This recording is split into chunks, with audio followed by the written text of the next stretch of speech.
Quel est le petit message que Dieu met à notre cœur ce matin? C'est la compréhension, ou c'est comprendre Matthieu chapitre 5, 40, qui est un passage de la Bible, qui est un verset que Jésus met en lumière pour que nous comprenions beaucoup de choses merveilleuses. Ce passage dit quoi? Matthieu chapitre 5, verset 40. Il dit, si quelqu'un veut plaider contre toi et prendre ta tunique, laisse-lui encore ton manteau. Si quelqu'un, alléluia, veut plaider contre toi, c'est-à-dire dire des faussetés contre toi, c'est-à-dire te faire du mal, la Bible dit que si cette personne veut ta tunique, la Bible dit, laisse-lui aussi ton manteau. Qu'est-ce que cela signifie? Bien-aimé, c'est une éducation dans la spiritualité, une puissance dans l'humilité. C'est une vie incontournable. C'est une grâce que Jésus-Christ, le Seigneur Jésus-Christ, nous a laissée, mais que souvent nous, enfants de Dieu, soit on le comprend très mal, ou soit nous n'aimons pas cette valeur. Et je vais m'expliquer. Vous savez, dans Matthieu chapitre 5, Jésus enseigne le sermon sur la montagne, où il révèle le cœur véritable de Dieu. Le verset 40 traite d'un litige légal. Quelqu'un veut prendre ta tunique, c'est-à-dire ton vêtement intérieur, le manteau qui représente le vêtement extérieur, était encore plus précieux. Alléluia. C'était souvent l'unique couverture de la personne. Parce qu'à l'époque, quand on portait une tunique, en haut, on revêtait deux manteaux. Et c'était souvent le manteau qui était le plus cher. Jésus ne dit pas, laisse-toi exploiter. Non. Jésus ne nous enseigne pas de nous laisser marginaliser. Non. Comme beaucoup de gens pensent que ce passage signifie, bon, il faut se laisser faire, les gens n'ont qu'à nous dominer, parce qu'on est humble, il faut qu'on marche sur nos pieds. Ce n'est pas le cas. Mais il enseigne une attitude supérieure, c'est-à-dire reprendre au mal par la grâce, plutôt que par la vengeance. Jésus ne nous enseigne pas de rendre le mal pour le mal, mais quand on te fait le mal, bien-aimé, réponds par la grâce. Car nous aussi, nous avons reçu grâce devant Dieu, même quand nous sommes comportés mal envers lui. Alléluia. C'est un haut degré de sagesse, un haut degré de bénédiction dans la foi chrétienne, et celle-ci ne s'ensuit toujours que de la bénédiction en abondance. Vous devez savoir le principe principal de ce verset. Le principe principal de ce verset, c'est le renoncement volontaire. Choisir la paix plutôt que la querelle. Vous savez que la personne cherche à avoir raison. Tout ce qu'il veut, c'est juste la raison. Et vous savez que ça ne vous coûte rien. Parce que dans la maturité, vous savez qui a raison et vous savez qui a tort. Mais vous choisissez la paix plus que la querelle. Ce n'est pas se laisser marginaliser, c'est le plus haut degré de la sagesse. Mais c'est des choses qui manquent souvent dans le foyer, parce que beaucoup de gens viennent dans le foyer ou dans le couple, dans la relation, dans les amitiés, pour chercher qui aura tort et qui aura raison. Non, c'est toi qui as tort parce que tu m'as pas écrit. Non, c'est toi qui as tort parce que tu ne me considères pas. Non, c'est parce que tu n'as pas répondu à mon dernier appel. Non, c'est parce que tu n'es pas toujours là quand je veux, etc., etc. Des petits débats inutiles qui brisent les couples, qui brisent suffisamment des couples et qui met la froideur et la tiédeur. Mais celui qui est un enfant de Dieu et qui a compris le principe de Dieu répond toujours le mal par la grâce. Il choisit la paix et non la querelle. Il choisit de renoncer personnellement à toute forme de conflit qui lui fera personnellement du mal. Alléluia. La deuxième des choses dans ce principe, c'est la victoire par la douceur. Répondre par l'amour désarme les intentions hostiles. Vous savez, quelqu'un peut avoir de très très mauvaises intentions contre vous. Mais quand il vient pour imposer cette intention et vous remarque que vous avez une attitude contre, on va dire quoi, contre son hostilité, une attitude douce, vous le brisez effectivement et puissamment. Vous savez, il y a d'autres personnes qui posent des actes pour vous pousser à votre retranchement. Mais allez d'arriver au retranchement, vous ne tombez pas dans ce piège et tu dis qu'est-ce que tu veux? Non, tu as raison, pardonne-moi. Pardonne-moi, tu as raison. J'ai mal agi. N'avance plus d'autre chose. Ne dis pas, je ne sais pas pourquoi, mais non. Tu vas l'énerver pour rien. Dis juste pardon. Pardon. J'ai du mal à agir pour que tu te comportes comme ça. Alors pardonne-moi. Je suis un être humain. Des fois, je ne sais pas. Des fois, je peux poser des actes qui peuvent t'offenser. Alors, pardonne-moi sincèrement. Automatiquement, toute hostilité va baisser. Toute querelle, toute colère va s'émanuiser. Parce que l'instance qu'il voulait, la confrontation qu'il cherchait, bien-aimé ne le trouvera pas avec vous. Et il va se sentir apaisé au fur et à mesure que votre position ne sera pas dans l'hostilité. Alors c'est vous qui prendrez le dessus. Quand bien-aimé, la grâce répond au mal, bien-aimé, le mal disparaît et la grâce domine. Celui qui rencontre et qui a conscience qu'il a une part de son tort, quand il vous confronte et qu'il vous retrouve dans zéro hostilité, il perd toute puissance et paraît ridicule. Il s'est fâché, mais il vient vous trouver avec une tempérance. Et lui-même se sent ridicule de s'être emporté lorsque votre maturité vous a gardé dans un calme serein. Mais lorsque vous rentrerez dans la même danse, à parler, à vous chamailler avec la dite personne, bien aimé, c'est vous qui perdrez en crédibilité. Même si vous aviez raison, les langages liés à la colère vous fera perdre toute raison. Vous savez, bien aimé, celui qui donne plus qu'on exige de lui montre qu'il n'est pas esclave du matériel, ni dominé par la colère. Il faut avoir une liberté intérieure, car cette liberté intérieure, bien aimé, vous assurera, vous donnera de la force. Vous devez retenir ce principe. Celui qui donne plus qu'on exige de lui montre qu'il n'est pas esclave du matériel, ni dominé par la colère. C'est une hauteur de sagesse, calme, paisible. Je comprends ce que tu ressens. Tu n'as pas raison. Tu as peut-être tort. J'ai peut-être raison. Mais aussi que tu as peut-être tort, mais dans la colère, on va rien gérer. Alors je casse. C'est quand cette personne va descendre à un niveau raisonnable que nous pouvons parler. Ça va, tu as fini de te fâcher? Mais non, je n'ai pas compris pourquoi tu t'es fâché. Peux-tu me faire comprendre avec des mots simples pourquoi tu es dans cet état? Non, je suis dans cet état. J'ai entendu dire. D'accord. Tu vois, tu as entendu dire, mais ce n'est pas la vérité. Voilà la vraie vérité. C'est comme ça que vous allez apaiser, désamorcer les conflits, désamorcer les opinions diverses, désamorcer les querelles. Mais si vous rentrez dans le jeu de la colère, dans le bras de fer de qui a tort et qui a raison, vous allez briser plus qu'un couple, plus qu'une relation, quelque chose qui allait durer. Mais par contre, parce que vous n'avez pas la maturité, vous l'avez détruit. Une autre chose, un autre principe que vous devez garder sur cet enseignement, c'est la justice du royaume. Vous savez, la justice du royaume de Dieu dépasse la simple réciprocité, œil pour œil, dent pour dent. C'est mieux la justice du royaume. La justice du royaume convient à ce que Dieu, lui seul, soit celui qui rend justice en notre faveur. Voilà pourquoi, bien aimé, je n'attends pas que quelqu'un me rende justice quand on m'accuse. Je n'attends que la justice de Dieu. Quand on parle du mal de moi, je me tais, je regarde et j'observe. Tu ne vas pas me voir m'appeler pour te dire, un tel, tu m'as fait du mal. Un tel, pourquoi tu as dit ceci? Un tel, pourquoi j'ai entendu dire de toi? J'ai entendu que tu as raconté du mal de moi.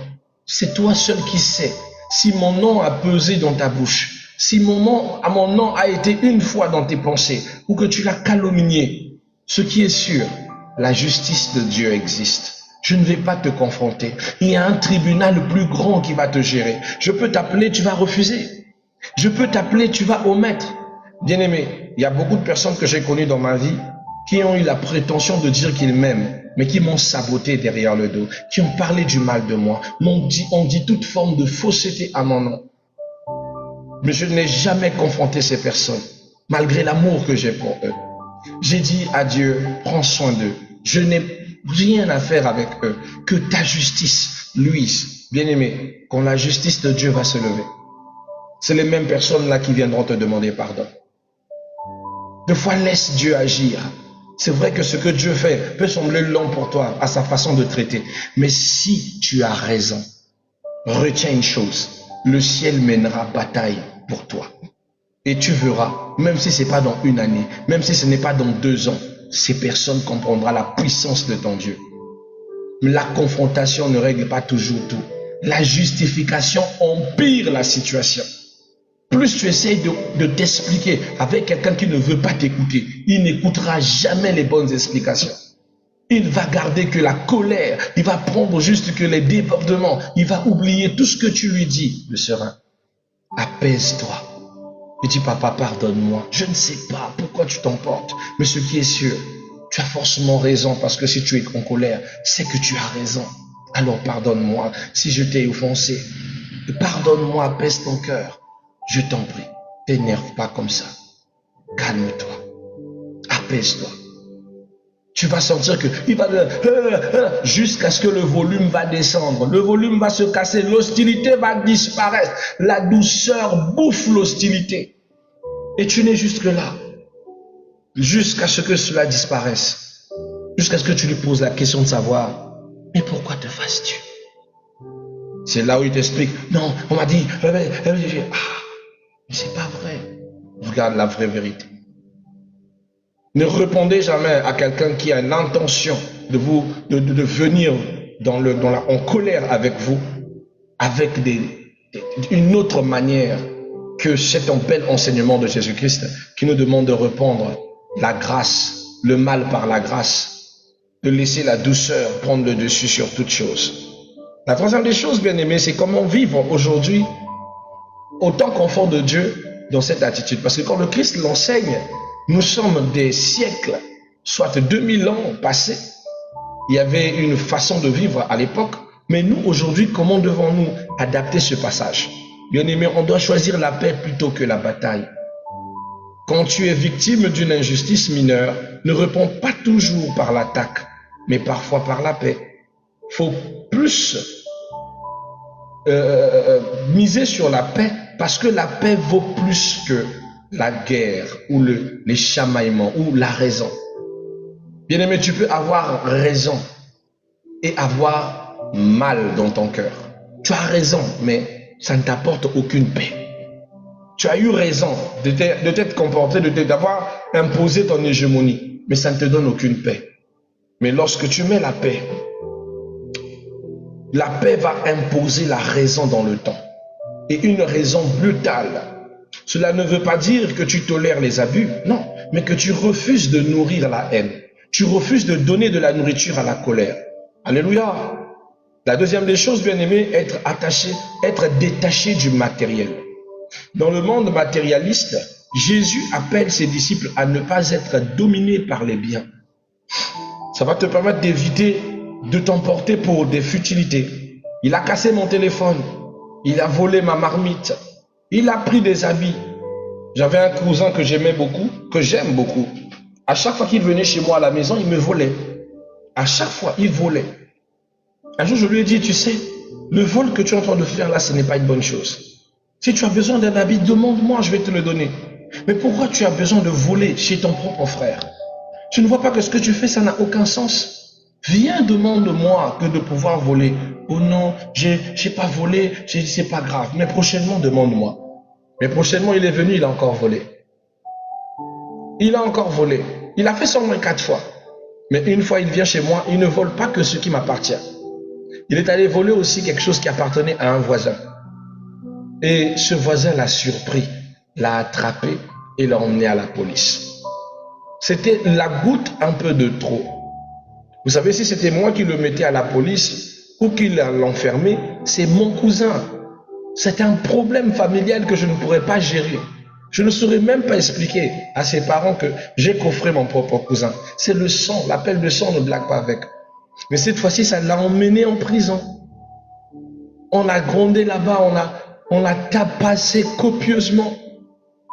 Il dit, je pensais que c'était pour mon frère. Je crus que c'était les habits de mon frère. Elle dit, c'est faux. Le linge de ton frère est de l'autre côté, notre linge est de l'autre côté. Comment ça tu pensais que c'était pour ton frère? Donc tu as l'habitude de voler les habits de ton frère. Ah, tu es encore doublement coupable. Ils l'ont bien tabassé. Très très bien tabassé. Alors plus tard, il fallait trouver des solutions pour qu'il sorte de là. Mais il a appris sa leçon. Je lui ai dit, tu vois, tu aurais pu demander Ça devait t'éviter cette humiliation. Maintenant, tu ne peux plus venir chez moi à la parcelle parce que tout le monde sait que tu es un voleur. Quand tu me volais que moi, il n'y avait que moi qui savais. Mais maintenant, tout le monde sait que tu voles. Tu ne peux plus venir chez moi. Souvent, le temps éduque mieux que les conseils. Souvent, le temps éduque mieux que les conseils.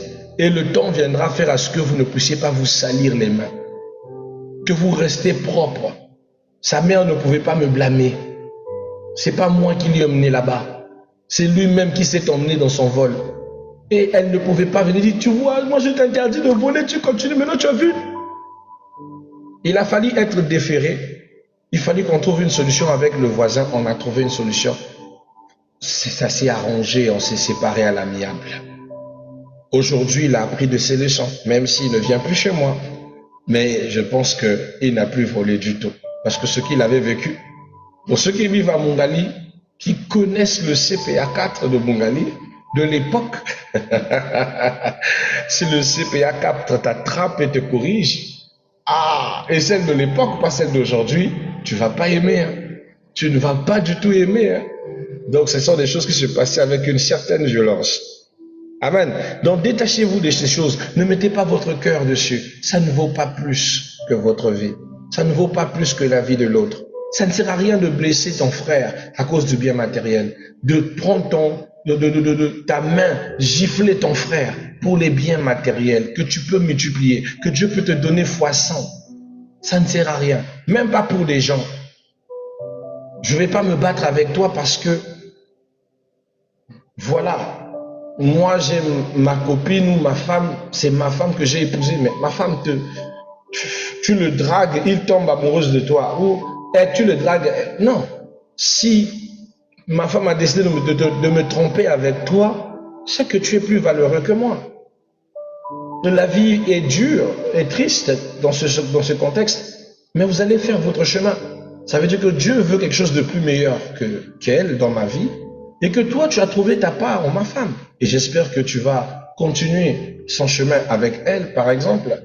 Si elle a pu me cocufier, alors bonne chance dans votre cocufication. Il n'y a pas colère. C'est comme ça, c'est la vie.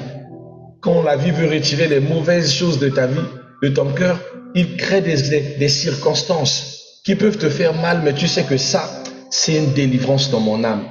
Et sans colère, tu prends tes distances.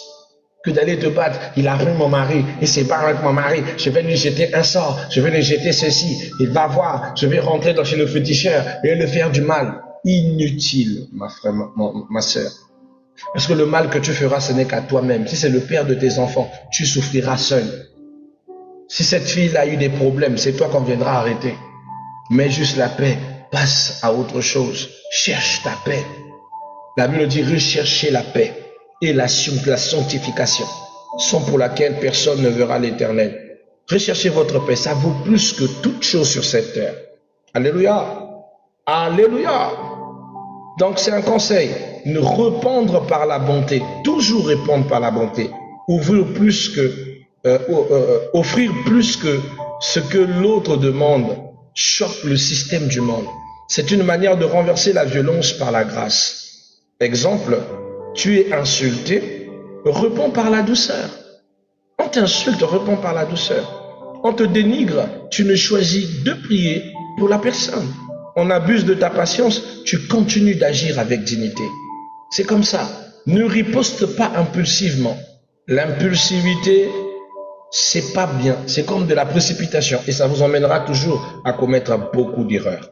Jésus enseigne la maîtrise de soi. Apprenez à vous maîtriser. Ne soyez pas impulsif. Je vais faire ceci. Oh, tu me trompes. Ça, c'est les jeux des petits enfants. Calme-toi. Ne sois pas impulsif. Ça fait mal, oui, mais gère avec le calme. Le chrétien n'est pas faible. Il est fort parce qu'il maîtrise sa réaction. Tu prends ton calme. Ah, donc c'est ça qui se passe. Nous rendons grâce à Dieu.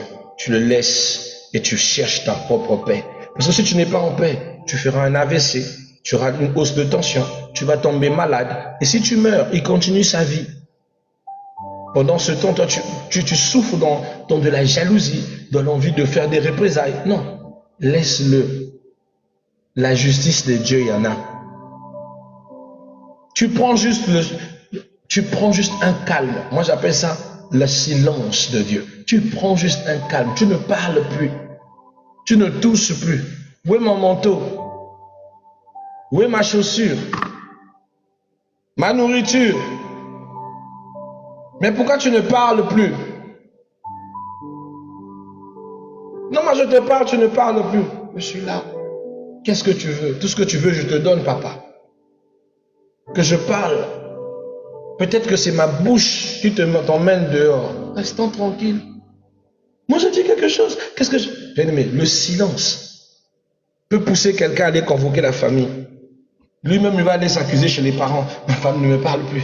Ma femme ne cause plus. Qu'est-ce qui ne va pas? Et tout. Il me donne plus de réponse. Elle fait tout, mais ne parle plus. Je sais que j'ai merdé et tout.